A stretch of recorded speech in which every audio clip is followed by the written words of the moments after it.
ಚಿನ್ನದ ಬೆಲೆಗೆ ಬೆಚ್ಚಿ ಬಿದ್ದ ಜನ, ಗ್ರಾಹಕರನ್ನ ಸೆಳೆಯಲು ಹೊಸ ಪ್ಲಾನ್. 14 ಕ್ಯಾರೆಟ್ ಚಿನ್ನಕ್ಕೆ ಬೂಸ್ಟ್.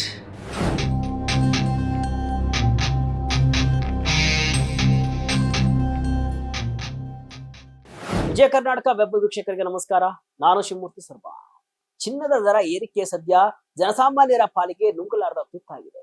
ಬಂಗಾರದ ಬೆಲೆ ಏರಿಕೆಯ ನಾಗಲೋಟಕ್ಕೆ ಬ್ರೇಕ್ ಬೀಳುವ ಲಕ್ಷಣಗಳೇ ಕಾಣಿಸ್ತಾ ಇಲ್ಲ.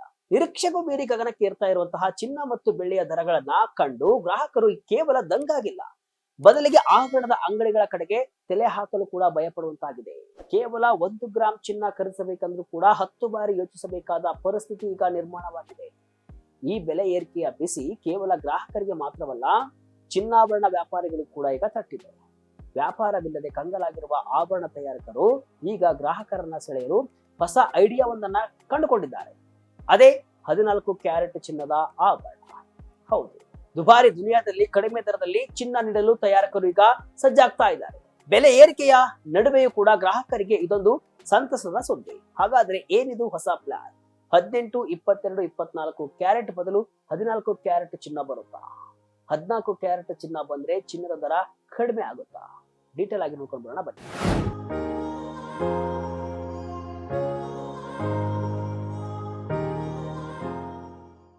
ಹೊಸ ವರ್ಷಕ್ಕಾದರೂ ಚಿನ್ನದ ಬೆಲೆ ಕಡಿಮೆ ಆಗಬಹುದು ಎಂಬ ಆಶಾಭಾವನೆ ಜನರಲ್ಲಿ ಇತ್ತು. ಆದರೆ ಅದೆಲ್ಲವೂ ಕೂಡ ಈಗ ಉಲ್ಟಪಲ್ಟ ಆಗಿದೆ. ದಿನದಿಂದ ದಿನಕ್ಕೆ ರೇಟ್ ಜಾಸ್ತಿ ಆಗ್ತಾ ಇದೆ ಹೊರತು ಕಡಿಮೆ ಆಗ್ತಾ ಇಲ್ಲ. ಹೀಗಾಗಿ ಬಡವರ ಪಾಲಿಗೆ ಚಿನ್ನ ಅನ್ನೋದು ಗಗನ ಕುಸುಮವಾಗಿದೆ. ಕೇವಲ ಜನರಿಗೆ ಮಾತ್ರವಲ್ಲ, ವ್ಯಾಪಾರಸ್ಥರಿಗೂ ಕೂಡ ಇದು ಏಟನ್ನ ಕೊಟ್ಟಿದೆ. ಈಗಾಗಲೇ 1 ಗ್ರಾಂ ಚಿನ್ನದ ಬೆಲೆ ಬರೋಬ್ಬರಿ 16,000 ರೂಪಾಯಿಗಳ ಗಡಿಯನ್ನ ಮುಟ್ಟಿದ್ರೆ, ಬೆಳ್ಳಿ ಬೆಲೆ 4 ಲಕ್ಷಕ್ಕೆ ಮುಟ್ಟಿದೆ. ಕಳೆದ 1 ತಿಂಗಳಿನಿಂದ ಈಚೆಗೆ ದರಗಳು 3 ರಿಂದ 4 ಪಟ್ಟು ಏರಿಕೆಯಾಗಿರುವುದು ಕೂಡ ನಿಜಕ್ಕೂ ಆತಂಕಕಾರಿ ವಿಷಯ. ಬೆಲೆ ಏರಿಕೆಯಿಂದಾಗಿ ಜನರು ಚಿನ್ನ ಅಂದ್ರೆ ಬೆಚ್ಚಿ ಬೀಳುತ್ತಿದ್ದಾರೆ. ಇದರ ನೇರ ಪರಿಣಾಮ ಆಭರಣ ಬಳಕೆಗಳ ಮೇಲೆ ಬಿದ್ದಿದ್ದು, ಖರೀದಿ ಪ್ರಕ್ರಿಯೆ ಕೂಡ ಗಣನೀಯವಾಗಿ ಕುಸಿದಿದೆ. ಹೀಗಾಗಿ ವ್ಯಾಪಾರಸ್ಥರು ಈಗ ಮಸ್ತ್ ಪ್ಲಾನ್ ಅನ್ನ ಮಾಡಿಕೊಂಡಿದ್ದಾರೆ. ಏನಿದು 14 ಕ್ಯಾರೆಟ್ ಚಿನ್ನದ ಪ್ಲಾನ್? ಹೌದು, ಗ್ರಾಹಕರನ್ನ ಮತ್ತೆ ಅಂಗಡಿಗಳತ್ತ ಸೆಳೆಯಲು ಆಭರಣ ತಯಾರಕ ವಲಯವು ಗಂಭೀರ ಚಿಂತನೆಯನ್ನ ನಡೆಸಿದೆ. ಸದ್ಯ ಆಭರಣಗಳ ತಯಾರಿಕೆಗೆ ಸಾಮಾನ್ಯವಾಗಿ 18, 22, 24 ಕ್ಯಾರೆಟ್ ಶುದ್ಧತೆಯ ಚಿನ್ನವನ್ನ ಬಳಸಲಾಗ್ತಾ ಇದೆ. ಆದರೆ ಈಗಿರುವ ಬೆಲೆಯಲ್ಲಿ 24 ಕ್ಯಾರೆಟ್ ಚಿನ್ನದ ಒಡವೆ ಮಾಡಿಸುವುದು ಕಷ್ಟ ಸಾಧ್ಯ.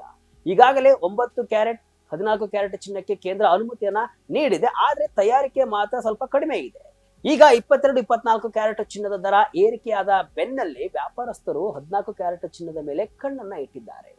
ಇದನ್ನೇ ಬೂಸ್ಟ್ ಮಾಡಿ, ಅಂದ್ರೆ 14 ಕ್ಯಾರೆಟ್ ಚಿನ್ನವನ್ನ ಬೂಸ್ಟ್ ಮಾಡಿ ಮಾರುಕಟ್ಟೆಗೆ ಬಿಡಲು ಈಗ ಚಿಂತನೆಯನ್ನ ನಡೆಸಿದ್ದಾರೆ.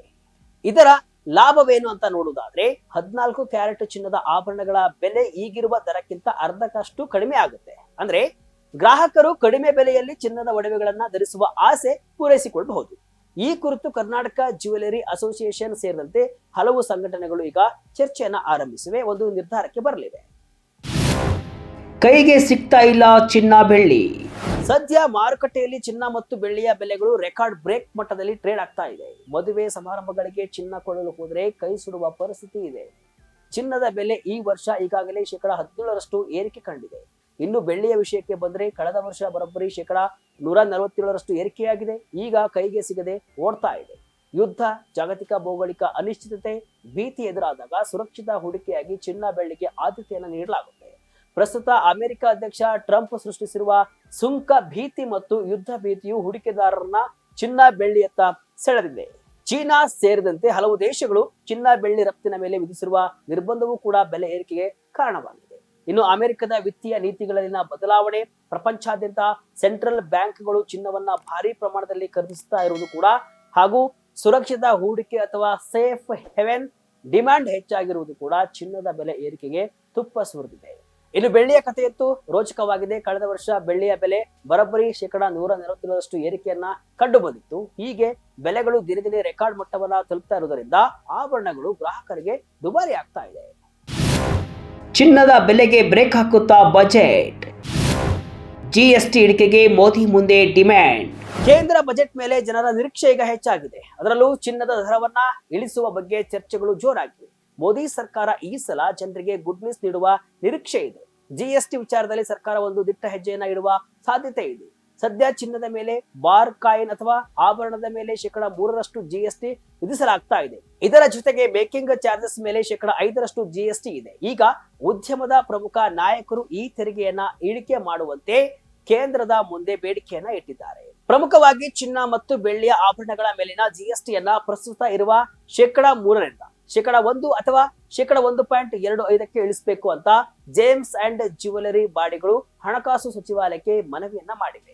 GSTಯನ್ನ 1ರಿಂದ 1.25ಕ್ಕೆ ಇಳಿಸುವುದರಿಂದ ಸಂಘಟಿತ ವಲಯದ ಮಾರಾಟ ಹೆಚ್ಚಾಗುತ್ತೆ ಮತ್ತು ತೆರಿಗೆ ವ್ಯಾಪ್ತಿಯು ಕೂಡ ವಿಸ್ತಾರವಾಗುತ್ತೆ. ಇದರಿಂದ ಗ್ರಾಹಕರ ಮೇಲಿನ ಹೊರೆ ಕಡಿಮೆಯಾಗಿ ಅವರು ಬಿಲ್ ಸಹಿತ ಅಧಿಕೃತವಾಗಿ ಚಿನ್ನ ಖರೀದಿಸಲು ಪ್ರೇರೇಪಿಸಿದಂತಾಗುತ್ತೆ. ಮದುವೆ ಸಮಾರಂಭಗಳಿಗೆ ಲಕ್ಷಾಂತರ ರೂಪಾಯಿ ಚಿನ್ನ ಖರೀದಿಸುವ ಮಧ್ಯಮ ವರ್ಗದ ಕುಟುಂಬಗಳಿಗೆ 2% ತೆರಿಗೆ ಇಳಿಕೆಯಾದರೂ ಕೂಡ ಅದು ದೊಡ್ಡ ಮೊತ್ತದ ಉಳಿತಾಯವಾಗಲಿದೆ.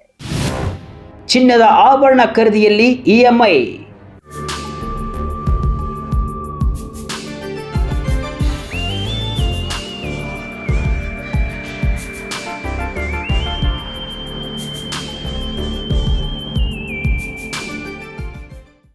ಇನ್ನು ಚಿನ್ನದ ಆಭರಣಗಳಿಗೆ ನಿಯಂತ್ರಿತ ಸಣ್ಣ ಮೊತ್ತದ EMI ಆಯ್ಕೆಗಳನ್ನ ತರಬೇಕು ಎಂಬ ಚರ್ಚೆ ಇದೆ. ಇದು ಮಧ್ಯಮ ವರ್ಗದ ಜನರಿಗೆ ದೊಡ್ಡ ರಿಲೀಫ್ ಅನ್ನ ನೀಡಬಲ್ಲದು. ಜೊತೆಗೆ ಭಾರತದ ಕುಟುಂಬಗಳಲ್ಲಿ ಸುಮಾರು 24,000 ಟನ್ಗಳಷ್ಟು ಚಿನ್ನ ಅಡಗಿದೆ. ಇದನ್ನ ಆರ್ಥಿಕತೆಗೆ ಬೆಳೆಸಿಕೊಳ್ಳಲು ಹೊಸ ಯೋಜನೆಗಳ ಅಗತ್ಯವಿದೆ ಎನ್ನಲಾಗ್ತಿದೆ. ಆದ್ರೆ ಚಿನ್ನದ ಬೆಲೆ ಜಾಗತಿಕ ವಿದ್ಯಮಾನಗಳ ಮೇಲೆ ನಿಂತಿರುವುದರಿಂದ ಚಿನ್ನದ ಬೆಲೆಯನ್ನ ನೇರವಾಗಿ ಸರ್ಕಾರಕ್ಕೆ ಇಳಿಸಲು ಸಾಧ್ಯವಿಲ್ಲ. ಆದ್ರೆ GST ಮತ್ತು ಆಮದು ಸುಂಕಗಳ ಕಡಿತದ ಮೂಲಕ ಚಿನ್ನದ ಬೆಲೆಯನ್ನ ತುಸು ಕಮ್ಮಿ ಮಾಡುವ ಆಯ್ಕೆ ಸರ್ಕಾರದ ಮುಂದೆ ಇದೆ. ಹೀಗಾಗಿಯೇ ಶುಲ್ಕ ಇಳಿಕೆಯ ಜೊತೆಗೆ 14 ಕ್ಯಾರೆಟ್ ಚಿನ್ನದ ಆಭರಣ ತಯಾರಿಕೆ ಇನ್ನೂ ಹೆಚ್ಚಾದ್ರೆ ಗ್ರಾಹಕರಿಗೆ ಅನುಕೂಲ ಆಗಲಿದೆ. ಬಜೆಟ್ನಲ್ಲಿ ಸರ್ಕಾರ ತೆಗೆದುಕೊಳ್ಳುವ ನಿಲುವಿನ ಮೇಲೆ ಮುಂದಿನ ದಿನಗಳಲ್ಲಿ ಚಿನ್ನದ ಮಾರುಕಟ್ಟೆಯ ಭವಿಷ್ಯ ನಿರ್ಧಾರವಾಗಲಿದೆ.